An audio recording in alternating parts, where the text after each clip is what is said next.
This guy is given 9 million red flags. This book has gone from like a potential 4-star to a potential 2-star. But generally I'm not having the best luck this month, am I?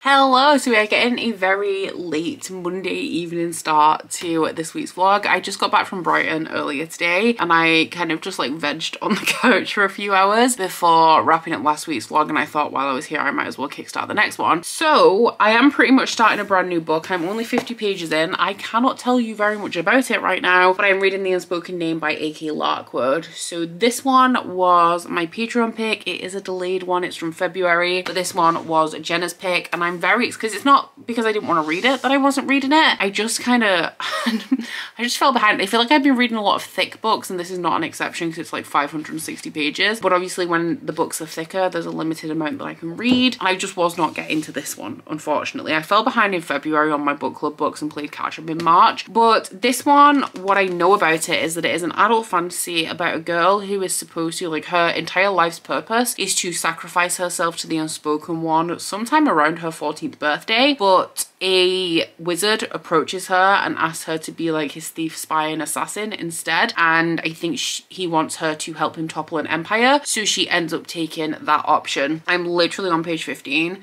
so I can't tell you any more than that, which is the synopsis on the back, but it is getting straight into it. Like the beginning, the very beginning of this book, after the first paragraph, is the wizard coming to the temple where the girl is, like the Unspoken One's temple, to ask her about information for a relic that he wants to find for whatever reason. I am of course participating in Magical Readathon and Realmathon, and this one is contributing to my career, as this one fulfills the prompt for conjuration, which is to read a book recommended by a friend, and then for Realmathon this will give me some points. So yeah, it's a thick one, but based on the 15 pages that I've read, it's not like incredibly dense, so hopefully it's pacey and it doesn't take me too long to read, because like I said, I want to read a lot in April, and when we're reading these chunky books I'm obviously reading less. But I'm gonna go finish getting ready for bed, read a couple of chapters, and I'll be back bright and early, potentially with more information for you. You got about 25 to 35 arm resistance,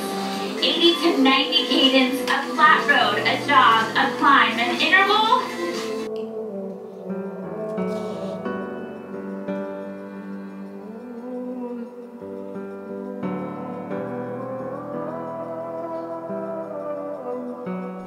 Good morning. The sun is really something today, isn't it? It is quite early, to be honest. It's 8 minutes past 8, and I'm actually glad that it's sunny because I wanted to break in my docks, and normally when I have a new pair of docks I wear them to my hair appointment because it's like a just under 10-minute walk away from my house, so that gives me the opportunity to have like a short walk, wear them for a little while, you know, like while I'm getting my hair done, and then walk home and like kind of judge how much they're going to injure me. I'm actually quite scared about it, but when I looked at the weather forecast it said that it was going to be like 3 degrees today, and I mean it is still saying that it is, but at least it's sunny because it was very stormy last night, and I could imagine just looking like a tit going out in a storm wearing sandals, so at least that's not the case. As I mentioned, I do have a hair appointment. It's at 9 AM, so I'm getting myself ready, but I just wanted to talk to you guys a little bit about The Unspoken Name by A.K. Larkwood, because surprisingly I'm 170 pages into this, bearing in mind that I started on Monday but I only read 20 pages. I read like 40 pages last night, and I'm enjoying it, but I don't really understand what's going on. This 100% reminds me of two series, one more than the other. It reminds me of what's the series called? The Lycanius trilogy by James Islington or Islington. Still have not settled on one of those yet. So it does remind me a little bit of that one, but even more than that, it reminds me of the Chorus of Dragons series by Jen Lyons, in that it kind of just throws you in. It doesn't do the thing that I particularly enjoy in series. Not that I don't enjoy this, because like I am enjoying this. I have enjoyed both of the series, or what I've read of both of the series that I've just mentioned, but you know me, I love a nice slow start. I actually love a little bit of an info dump at the beginning of a series that's kind of like, this is how the world works, this is the rules of the magic system. Because as me, I'm a very trusting person, you know. If you tell me something, I believe it to be true. And I like to know things. I like to understand things. So this is definitely not that. It kind of just throws you in. Like the synopsis that I gave for this, where we're following this girl who's called, it rhymes with doorway, okay. The pronunciation guide in here is really hard. She's called, I want to say she's called Sorwe. It's spelled like C-S-O-R-W-E, but it says the C-S is pronounced like books, which leads me to believe her name's like Sorwe, you know? But like, is it so? I don't know. I don't know. I feel like the pronunciation guide makes it more difficult in this book. But essentially the synopsis that I gave you about her being raised to sacrifice herself to the unspoken one, or the unspoken name, and then this wizard guy come in asking her if she wants to go with him instead. That's the first chapter. She very quickly ages up throughout this. I'm 170 pages in and I just started the second section this morning. So throughout the first section, she ages from like 14 to 17. And then the second section starts 5 years later. So she's growing up quite quickly. And I was also, because like I don't know how many books are going to be in this series. I thought it was a trilogy and I thought the trilogy was already complete. But the second one is already out and it doesn't give me any concrete information on any more books in this series on like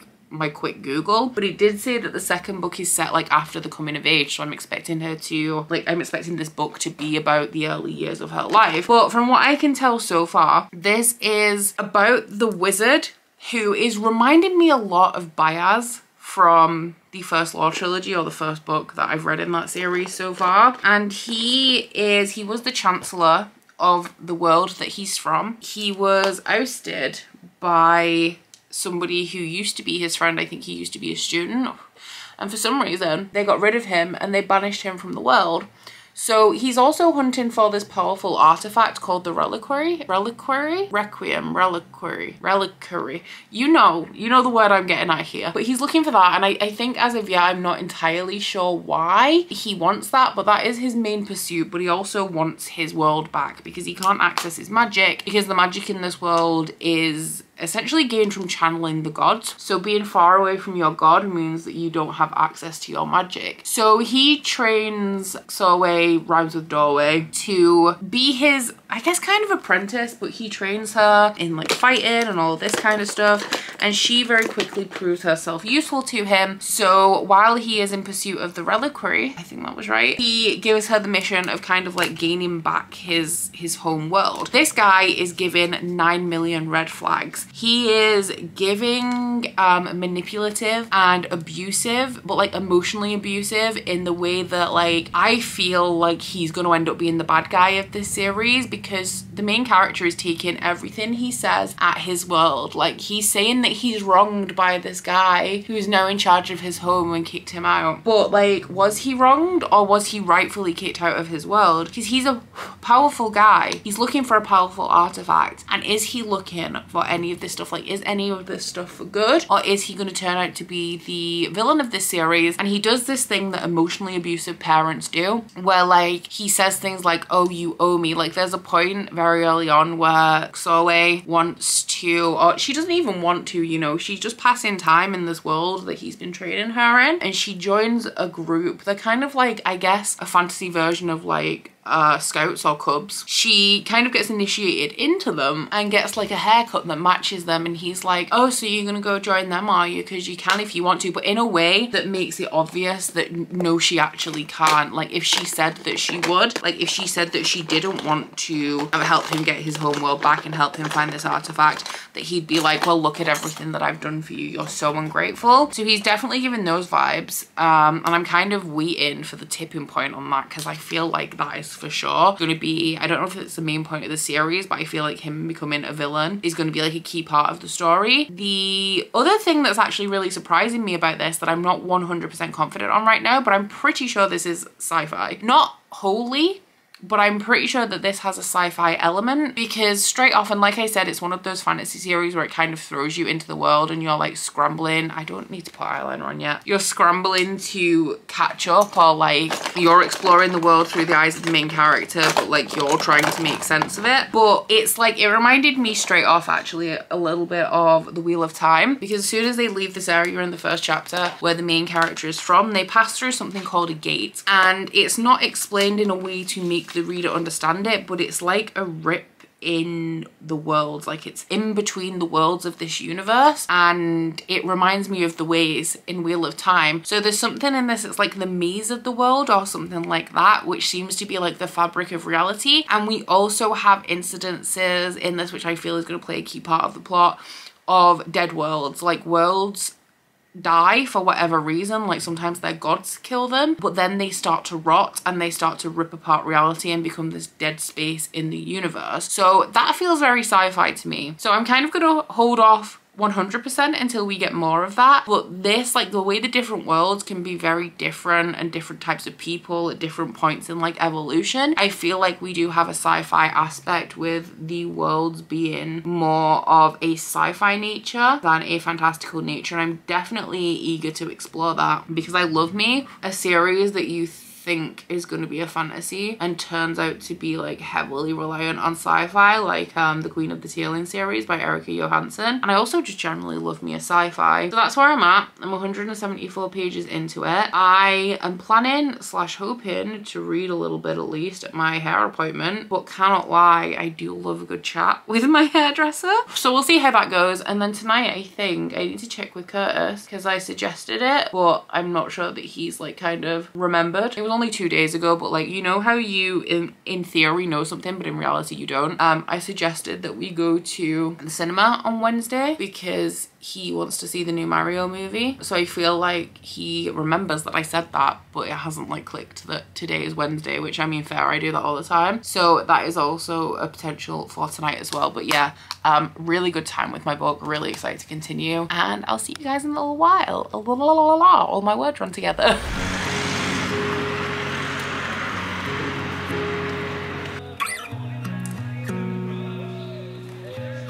Intending to claim themselves to England or the backyard. And never seen her. You know not what they're talking about again.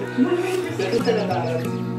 Yeah, he got away with it. Holy shit. Yeah. That's crazy. They should look into some fucking unsolved cases. Good afternoon, everybody. I have done a boo-boo yesterday that has ruined my day today. I've been sad about it all day. So the main thing that I wanted to do when I booked my trip to New York, which is for my 30th birthday, is go to one of the live Peloton classes, because as you guys know, Peloton is like half of my personality. And I have been running practice drills every Thursday at 4 o'clock for like the last month to look at the booking process. And I've not once made it through to actually be able to book any of the classes, because I was always just like not quite at the right time, or like I wasn't utilizing the system to the best of my ability. But I like put some effort into making sure that I could get this class. They drop at 5 p.m. on Thursdays, and I completely forgot, like completely forgot. I didn't even realize until this morning that I had forgotten, and they drop them like 6 weeks in advance. So that was obviously the only opportunity I had to get the classes for the week that I'm actually in New York. So to say that I'm sad about that is an understatement, but I'm trying not to get too down about it, because now obviously it's done. There's nothing I can do about it. They do have a waitlist system, but they only open it like 30 minutes in advance or something. So I'm not going to spend all of my holiday obviously stood outside Peloton studios, but to say that it hasn't got me down would be a lie. Sadly, I'm also no longer enjoying my book, which isn't helping. I'm having just like a real grumpy Friday. I'm now a lot further into this. I'm 390 pages in, and this book is split into 4 sections, which it's not exact, but they're all between like 110 and 130 pages each.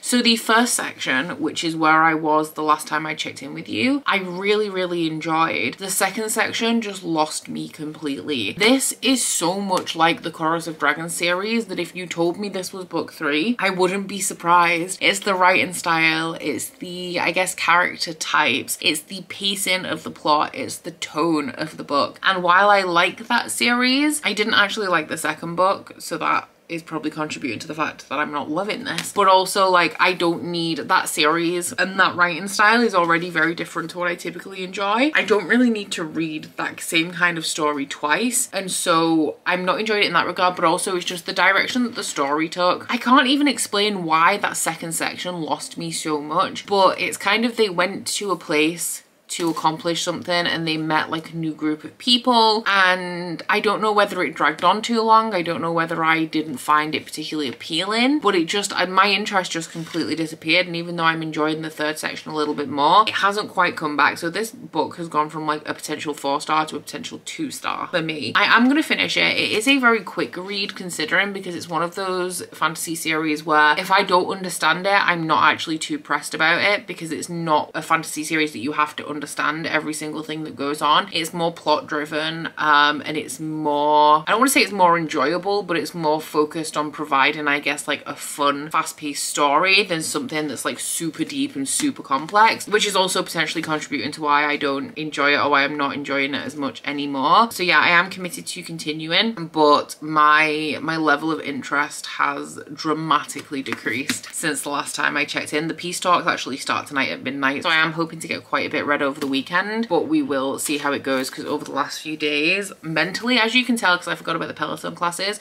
mentally I am a little bit checked out. I have a lot of brain fog and I'm just not, I don't feel like I'm present at the minute. So my hope is to get a lot read. I'll definitely finish this over the weekend, but I'd like to at least make a dent in another book as well, but we'll see how it plays out. So plot twist, I have finally decided to pick up a new book. I am still reading the, is it The Unspoken Name? Oh my god, how have I forgotten? But I haven't DNF'd it. But I wanted to take Brie out for a walk before I started dinner to hopefully like make myself feel a little bit better, which to be fair, like it worked. I do feel a little bit better. But to incentivize myself to go out, I decided to pick up an audiobook because, I mean, it was raining. Well, it wasn't when I left, but I knew that it was going to start raining based on the sky. It was not looking good. But the one that I decided to go with, it fulfills the prompt for spells and incantations for Magical Readathon, which is to read a book between 385 and 415 pages, I think, are the margins, and this one has 405 in total, and that one is The Golden Enclaves by Naomi Novik. This is the final book in a series that I've loved and hated in equal measure. It's a magic school YA series where we're following a girl called Elle, who nobody really likes. She's very hostile. She has reasons for it though, but in this world, magical children are very much at risk of being eaten by monsters that are kind of like drawn to their magical energy. So when they come of age, they go to a school called the Scholarmance, where they're stranded for 4 years because due to a technical malfunction, the graduation hall is full of monsters. So to get out of this school, you have to survive long enough to graduate and then fight your way through this room full of monsters. So during their time at school, the children either make an alliance or join an enclave, which is like a magical secret society. And Elle is very much struggling to do this because she doesn't make friends very easily and she is incredibly hostile. So the kind of kickoff of this is that the school golden boy, Orion, keeps saving Elle's life, and she's getting increasingly frustrated about it because she feels like she doesn't need his help and she definitely doesn't want it. So the things that I really love about this series, I love the characters and I love the world and I love the plot. The character of Elle I especially love because I relate to her so much and I really do feel for her, but I hate the writing style in this. Naomi Novik goes off on endless tangents of random pointless world building that you don't need to know. So like Elle will be sat at her desk like writing something and then it'll go into, it's like Tolkien, it'll go into 3 pages of like a little side note about tiny little enclaves and how they invented the paper that she's writing on and all just stuff that you don't need, and I find it so frustrating.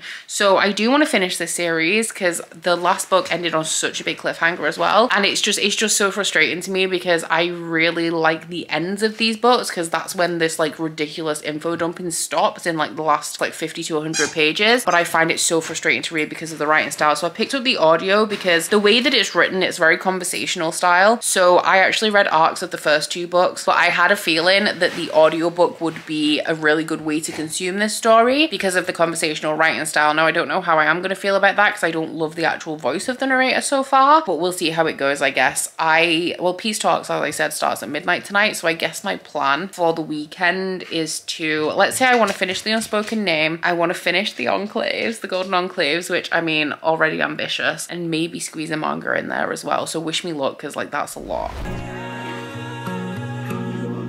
Just want to clear out. you come over and say. Good morning. I am currently waiting for a fridge freezer to be delivered so that I can go out and get some Korean chicken because I've been craving it since we were in Brighton. I really don't think that the place that we're going to is going to be as good as what we had in Brighton, but I'm willing to try it. I'm that desperate. But the fridge freezer I'm really excited about. We've wanted one for a while, and Curtis's mum, as I mentioned, she moved yesterday, and a couple of years ago she won a Samsung a fridge freezer and a freezer, like really big tall ones, in a competition. And I can hear something really big outside. Is that the fridge freezer? Oh, it might be. But anyway, she won them in a competition, and now that she's moved she doesn't have space for them both, so she sent the fridge freezer to us, which is amazing because I was in the market for one anyway. I actually wanted like a big wide American one, but because I live in a Victorian terrace, like all of the like doorways and corridors are really narrow, and I measured everything, like even with taking the door frames off, I couldn't have got it into the house. And also the windows that we don't have any massive panel windows to be able to get it through. So this is perfect and I'm really excited. Okay, they're here, but I just want to open this really quickly. I got a book in the mail. I don't know if it's from Waterstones or somewhere else, so we'll just crack it open and see. I have a bunch of pre-orders, so it very possibly could be one of those. And oh my god, I didn't even realize this came out yet. This one is the Waterstones like special edition of It Ends With Us by Colleen Hoover, which, as you guys know, is a book that I love. This one is a contemporary from Colleen Hoover, it's about a girl whose father has died, and she is very conflicted about how she feels about this because she had to grow up watching her father abuse her mother. So after her father's funeral, she meets this guy and they agree to have like a one-night stand, but he gets called into work like really abruptly. She kind of just chalks it up to a missed opportunity and assumes that they'll never see each other again. But 6 months later, they do indeed meet when she's following her dream of opening up a flower shop. Alongside this as well, Lily is going through some of her old belongings, where she finds her teenage diaries from when she was friends with a homeless boy called Atlas Corrigan, who may or may not also make a reappearance in her life. So this is massive trigger warnings in this for domestic abuse. I love this book and I really love what Colleen Hoover did with this, what she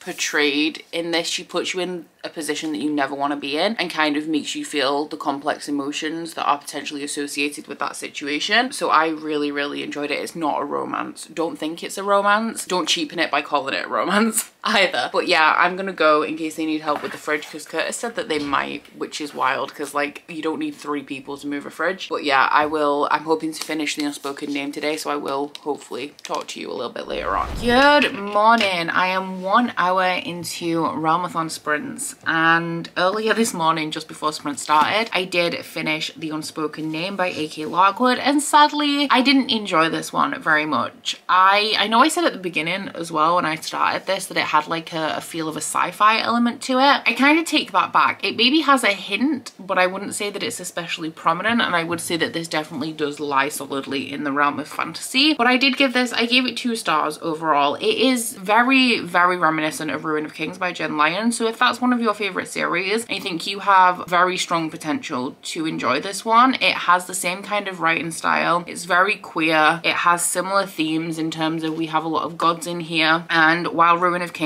has a lot of like reincarnation and things tied deeply into the history with the gods, but then also the dragons, which are god-like if I remember correctly, this one has gods that have essentially worshippers, people who worship them, but then there's the chosen ones that can be vessels for the gods, and a lot of the like main plot line of this book does hinge on that. Now I actually really like that element of it, and I really, really liked the beginning of this book and the end of it, where we were talking more about the gods and the like deep history of the world and how gods manifest in present day and like forgotten gods and traitor gods and all that kind of element I really liked. I also liked the dynamic between Soleil and her mentor and the kind of like toxicity that we had there, and anything that's kind of relating to, I want to see his plot line in particular because he is such like a mysterious figure. But I didn't like the whole middle part. Like I said, this started to lose me very much in the second section, and it only really brought me back when we were getting some plot reveals about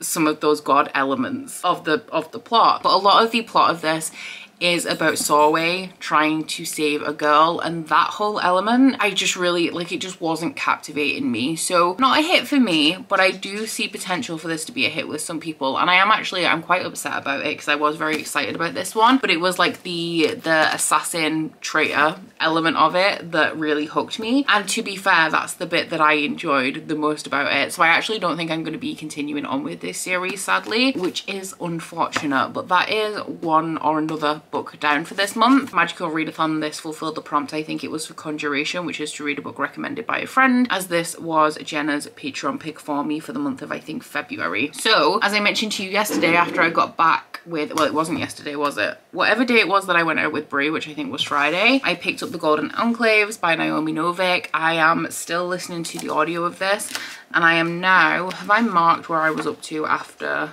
that last sprint? Yeah, I'm 146 pages into it. I have 4 hours and 50 minutes left of the audio, so I'm still kind of hopeful that I'm going to get it done today, but actually, like, I don't know. I have sprints going on for another 3 to 4 hours I'm gonna go, so my hope is that by the time I wrap up sprints, I'm only going to have an hour or so of this left. I do have the Buffy watch along tonight with my patrons, which is about 3 hours, so if I do finish this, I feel like I'm going to be working down to the wire. This one is very much the same as the other books in this series. The writing style unfortunately hasn't changed, so I'm still very much not enjoying that element of it. It's still going off on tangents, which is the thing that I really dislike about it, because I don't mind, like in the Wheel of Time, the tangents are like a paragraph or half a page, and you don't really lose your place in the story, you just gain more depth to the world. In here, the tangents go on so long that I forget what the point is. So by the time we come back to what Ellie's actually doing, I can't remember what she's doing or why she's doing it. And that's kind of like my main issue with this, is that the tangents are just too much. It's still the same in audio, but it is different in terms of reading experience, because while the tangents are still there, while I'm still not necessarily interested in them and I'm like zoning out a little bit, it's not stopping my pace. Like, it's not making me want to put the book down, because I'm listening to audio, so it's not easy obviously for me to just put the book down and walk away from it like it is for me to just stop reading and pick up my phone if I'm reading it physically. And the plot of this one, actually, it just went. In the first sprint, I was listening to my audiobook and I went to clean the living room and I was halfway through hoovering, and this just got very gay very quickly, which was surprising to me based on like the 2 books that I've read, not in terms of like the character, but just in terms of like where the character relationships have been developing throughout this series. I was very surprised that this got gay, but it did. And the plot actually has taken me by surprise. Without any spoilers, I feel like I expected this one to be a lot more about Orion than it currently is, but I do think we are gonna like cycle back around to that at some point. So yeah, that's where I'm at with reading. That's where I'm at with the peace talks, and we'll see if I finish the Golden Enclaves today, and we'll see if I manage to finish anything else as well today, because I do have Children of the Whales volume 11 here as a backup, which I would like to get to today if I can squeeze it in. Okay, so it's now a few hours later on. Sprints have just ended. It is 3 p.m, which both feels very late and very early. I feel like I've got a lot done today because, as I mentioned, I think I mentioned earlier, I cleaned the living room in the first sprint. I've also cleared through a couple of junk drawers today. I've put away a bunch of books that were at the bottom of the stairs waiting to go up after I filmed a haul this week, and I've been listening to my audio the entire time. So I'm now 285 pages into this. I've read 160 pages during sprints today, and I just have 120 left, which has me optimistic that I can get it finished today with it only being 3 p.m. My plan now is to get a workout in. I'm also then potentially going to go walk Brie, which will give me more audio time, or depending on how I feel after my workout, I might wait for Curtis to come home and go then.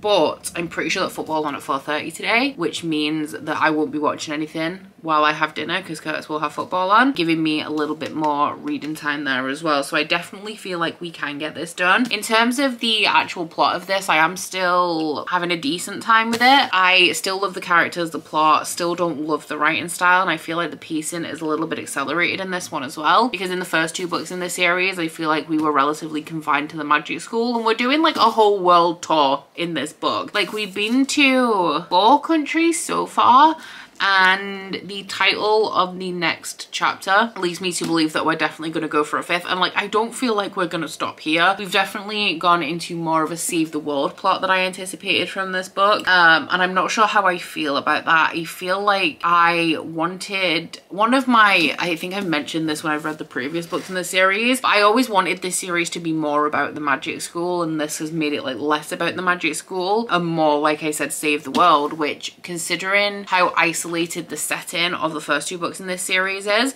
it's definitely not the angle that I expected this to go. And I feel like while Elle is very guarded and hostile for reasons, and she's always looked out for herself for reasons, like it's not like she's doing it out of spite or anything, but she has reasons for behaving the way that she does. And I feel like this whole save the world plot for her, while she is actually like a lot softer underneath than she appears, I just don't feel like it's necessarily something that she would do. I'm not sure that I love the direction that the plot's going in, but it is what it is. I'd like to pull you in and never let go. Never let go. My daddy had a bootleg. We can watch him, or not watch him. It's whatever. Do you mind if I ask you something? Do you blush as much as I do when I'm near you? I will let it see you, baby. So we are once again a few hours later. It is 7 p.m. now and I have the Buffy watch along at 8, and I still need to walk Bria and get a shower, which is next on my list of things to do. But I have just finished The Golden Enclaves by Naomi Novik, and I'm going to be wrapping up this vlog here because I've decided that I'm actually not going to go with Children of the Whales, because even with the Peace Talks bonus, this would only get me 29 points for Realmathon. So I'd rather spend tonight like reading towards a book that I'm going to finish later next week that'll end up giving me like 50-60 points for Enya instead. So yeah, this will be the end of my Peace Talks reading, and I'll pick up with whatever I've decided to read in next week's vlog that I'll be starting tomorrow. But I did finish this and I gave it 3 stars. It pretty much followed in line with the rest of the books in this series for me. I loved the ending, the last like 50 to 100 pages. We had high emotion moments, we had high stakes, we had life or death moments, elements of found family. We found some stuff out about the world. We, I guess, tried to fix it. Something that I really like about the end of this book actually is that it leaves on a point of like, not everything is perfect. Like, there were problems, we've kind of fixed them a little bit, but there will be more problems in the future. Like, it's not a perfect, tidy, like all wrapped up kind of ending. It's we're doing good for now, and that leaves, I guess, more books to be written in this series, or like spin-off series. I potentially won't be reading them because this series is so hit or miss for me, but I felt like it was quite in keeping with the series as a whole, and with how I feel like a lot has happened over the course of 3 books in this series, really, for one main character who is quite young. So I feel like this is more of a realistic ending than like everything's perfect, we'll never have any problems ever again kind of situation. As usual, this is just the writing style that kills it for me. It gets a middle of the road 3 stars because there's 5-star elements and there's 1-star elements, and we just split the difference and call it a 3. But I do find it very, very frustrating because there's so much potential for me to love this so much more, but I just really cannot get behind the writing style. It grates on me, and then it's even more frustrating because when we get to the last 50 pages, when all of this endless unnecessary exposition is dropped, that content is like 4 or 5 stars, and if the rest of the book was like that, I would enjoy this series 10 million times more. So I'm not having the most, I mean, I expected this to be 3 stars, but generally I'm not having the best luck this month, am I? The first book I read was Love Theoretically, was a 5-star, great, amazing. And then I read The Faithless and The Unspoken Name, both 2 stars, and now we have a 3. So with that in mind, because I've taken a little bit of pressure off my TBR by reading The Unspoken Name and The Faithless, I mean, I still have Before We Were Hanged and ideally Blood Solace to get to this month. Definitely Before We Were Hanged, and actually definitely The Intimacy Experiment by Rosie Danan need to be read this month. But I'm thinking of doing those in the last week of the month. And next week what I'm going to be doing is I'm going to be not necessarily mood reading, but I'm going to be reading books. I don't want to give too much away, but I'm going to be reading books that I know are going to get me a lot of points for Enya and fulfilling hopefully the rest of the magical readathon classes that I need for my career in the process. So do stay tuned for that if you are at all interested. I think what I might read right now, there's at least one, potentially two, depending on how much I do get read, 5-star predictions in there. So if nothing else, at least I'm hoping to have a good time with the books that I'm reading. Just fingers crossed that I can get through them with at least a little bit of speed, because I don't think anything's particularly small, and it's already been pretty slow progress through April so far. Oh my god, and just before I leave, because I nearly just wrapped up without forgetting, this fulfilled the prompt for spells and incantations, I think, for magical readathon. Yeah, which was to read a book that is between, is it 385 and 415 pages, with this one being 405 pages long. I actually haven't submitted this for Realmathon yet, so I'm not sure how much it's going to get me, but I think it's around 30-40 points, but I can't remember which way, so don't hold me to that. But I do hope you guys enjoyed this vlog if you made it this far. If you have, please don't forget to like if you liked it and subscribe if you wanna, and I'll see you guys next week. Bye! Oh, you bite your friend like chocolate. You say you'll go where nobody knows, with guns hidden under our petticoats. We're never gonna quit it, no, we're never gonna quit it, no.